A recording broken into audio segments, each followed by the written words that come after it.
ಬೃಹತ್ ಸಮಾವೇಶವನ್ನ ನಡೆಸೋದಕ್ಕೆ ಮುಂದಾಗಿದ್ದು ಕಾಂಗ್ರೆಸ್ ಪರ ಪ್ರಚಾರವನ್ನ ನಡೆಸಲಿದ್ದಾರೆ.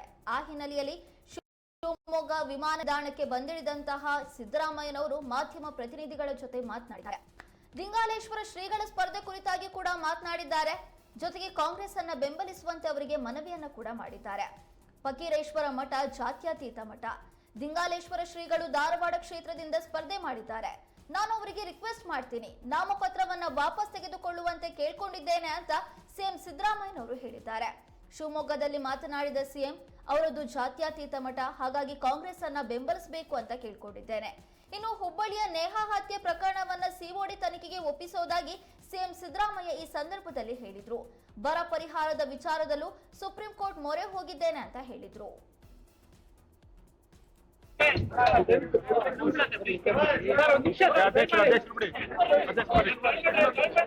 ಸ್ವಲ್ಪ ಜಾಬಿಡ್ರಿ ಅಧ್ಯಕ್ಷರು ಬಿಡ್ರಿ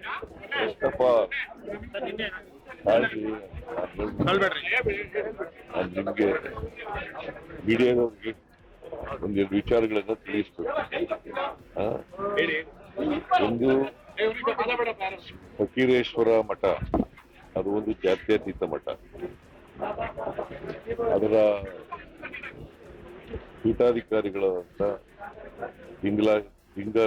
ಲಿಂಗಾಲೇಶ್ವರ ಸ್ವಾಮೀಜಿಯವರು ಧಾರವಾಡ ಪಾರ್ಲಿಮೆಂಟರಿ ಕಾನ್ಸ್ಟಿಟ್ಯೂನ್ಸಿದ ಅರ್ಜಿ ಹಾಕಿದ್ದಾರೆ. ನಾನು ಅವರಿಗೆ ರಿಕ್ವೆಸ್ಟ್ ಮಾಡಿದ್ದೀನಿ, ಈಗಲೂ ಕೂಡ ನಿಮ್ಮ ಮೂಲಕ ರಿಕ್ವೆಸ್ಟ್ ಮಾಡ್ತೀನಿ, ವಾಪಸ್ ತಗೊಂಡು ಕಾಂಗ್ರೆಸ್ ಪಕ್ಷನ ಬೆಂಬಲಿಸಬೇಕು ಅಂತೇಳಿ ಅವ್ರಿಗೆ ರಿಕ್ವೆಸ್ಟ್ ಮಾಡ್ತಾ ಇದ್ದೀನಿ. ಇವತ್ತು ಕೊನೆಯ ದಿನ ನಾಮಿನೇಷನ್ ವಾಪಸ್ ತಗೊಳ್ಳಿಕ್ಕೆ. ಸೊ ಅವರು ವಾಪಸ್ ತಗೊಂಡು ಜಾತ್ಯತೀತ ಪಕ್ಷ ಕಾಂಗ್ರೆಸ್ ಅನ್ನ ಬೆಂಬಲಿಸಬೇಕು ಅಂತೇಳಿ ಅವರ ಮಠ ಜಾತ್ಯತೀತ ವ್ಯವಸ್ಥೆಗೆ ಬಹಳ ಹೆಸರುವಾಸಿಯಾದವು. ಇವರು ಕೂಡ ಜಾತ್ಯತೀತ ಸ್ವಾಮೀಜಿ.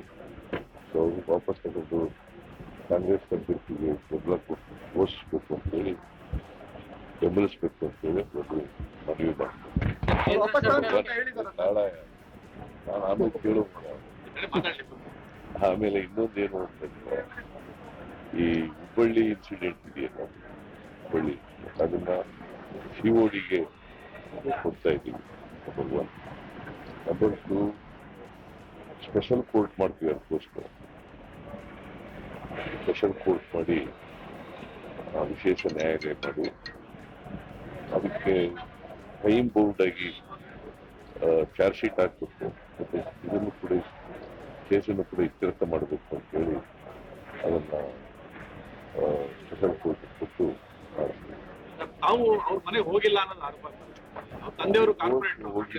ನಾನು ನಮ್ಮ ಡಿಸ್ಟಿಕ್ ಇನ್ಚಾರ್ಜ್ ಮಿನಿಸ್ಟರ್ ಹೋಗಿದ್ದಾರೆ, ನಮ್ಮ ಕಾರ್ಯಕರ್ತರೆಲ್ಲ ಹೋಗಿದ್ದಾರೆ, ಮತ್ತೆ HK ಪಾಟೀಲ್ ಕೂಡ ಹೋಗ್ತಾ ಇದ್ದಾರೆ. ನಾನು ಅಲ್ಲಿ ಹೋದಾಗ ಹೋಗ್ತೀನಿ. ಒಂದು ವೇಳೆ ಕಾಂಗ್ರೆಸ್ ಅಧಿಕಾರಕ್ಕೆ ಬಂದ್ರೆ ಸಂಪತ್ತಿನ ಮಾಡುತ್ತೆ ಅಂತ ಹೇಳಿದ್ದಾರೆ ಮೋದಿಯವರು. ಸುಪ್ರೀಂ ಕೋರ್ಟ್ಗೆ ಇವತ್ತು ಕೇಂದ್ರ ಸರ್ಕಾರ ಹೇಳಿದೆ, ಸೋಮವಾರದೊಳಗೆ ಬರ ಪರಿಹಾರ ಬಿಡುಗಡೆ ಮಾಡಿ. ನಾವು ಸುಪ್ರೀಂ ಕೋರ್ಟ್ ಇಂದ ಅಪ್ರೋಚ್ ಮಾಡಿದ್ದೀವಿ.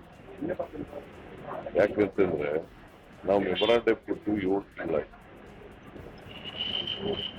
ಡಿಸಾಸ್ಟರ್ ಮ್ಯಾನೇಜ್ಮೆಂಟ್ ಆಕ್ಟ್ ಪ್ರಕಾರ ಸೆಂಟ್ರಲ್ ಟೀಮ್ನವರು ವರದಿ ಕೊಟ್ಟ 1 ತಿಂಗಳೊಳಗಡೆ ಇತ್ಯರ್ಥ ಮಾಡಬೇಕು ಅಂತ ಇದೆ. ಅಕ್ಟೋಬರ್ ತಿಂಗಳಲ್ಲಿ ವರದಿ ಕೊಟ್ಟಿದ್ದಾರೆ. ಅಕ್ಟೋಬರ್ ಕೊನೆ ವಾರದಲ್ಲಿ ವರದಿ ಕೊಟ್ಟಿದ್ದಾರೆ. ವರದಿ ಕೊಟ್ಟು ಕೂಡ ಇಲ್ಲಿವರೆಗೆ 6 ತಿಂಗಳಾಯ್ತು. ಇಲ್ಲಿವರೆಗೂ ಇತ್ಯರ್ಥ ಮಾಡಿದ್ದಾರೆ. ಕನ್ಸರ್ನ್ ಮಿನಿಸ್ಟರ್ ಭೇಟಿ ಮಾಡಿದ್ದೀವಿ. ನಾನೇ ಸ್ವತಃ ಪ್ರೈಮ್ ಮಿನಿಸ್ಟರ್ನ ಅಮಿತ್ ಶಾ ಅವ್ರನ್ನ ಭೇಟಿ ಮಾಡಿದ್ದೀನಿ. ಅವರು ಡಿಸೆಂಬರ್ 23ಕ್ಕೆ ಮೀಟಿಂಗ್ ಕರೀತಾ ಇದ್ದೀನಿ, ಇತ್ಯರ್ಥ ಮಾಡ್ತೀವಿ ಅಂತ ಇಲ್ಲಿವರೆಗೆ ಕೊಟ್ಟಿದ್ವಿ. ನಾವೇ ನಮ್ಮ ಕರ್ನಾಟಕದ ನಮ್ಮ ಟ್ರೆಜರಿಯಿಂದ 2,000 ರೂಪಾಯಿವರೆಗೆ ರೈತರಿಗೆ ಪರಿಹಾರ ಕೊಟ್ಟಿದ್ದೀವಿ. ಸುಮಾರು 34 ಲಕ್ಷ ರೈತರಿಗೆ ಪರಿಹಾರ ಕೊಟ್ಟಿದ್ದೀವಿ. 650 ಕೋಟಿ ರೂಪಾಯಿಗಳನ್ನ ಬಿಡುಗಡೆ ಮಾಡಿದ್ದೀವಿ. ಸೊ ಕುಡಿಯ ನೀರು, ಮೇವು ಮತ್ತು NREGS ನಾವೇ ಮಾಡ್ತಾ ಇದ್ದೀವಿ. ಎಲ್ಲೂ ಕೂಡ ಕುಡಿಯ ನೀರು ತೊಂದರೆ ಆಗಿ ನೋಡ್ತಾ ಕಾಂಗ್ರೆಸ್ ಅಧಿಕಾರಕ್ಕೆ ಬಂದ್ರೆ ಸಂಪತ್ತಿನ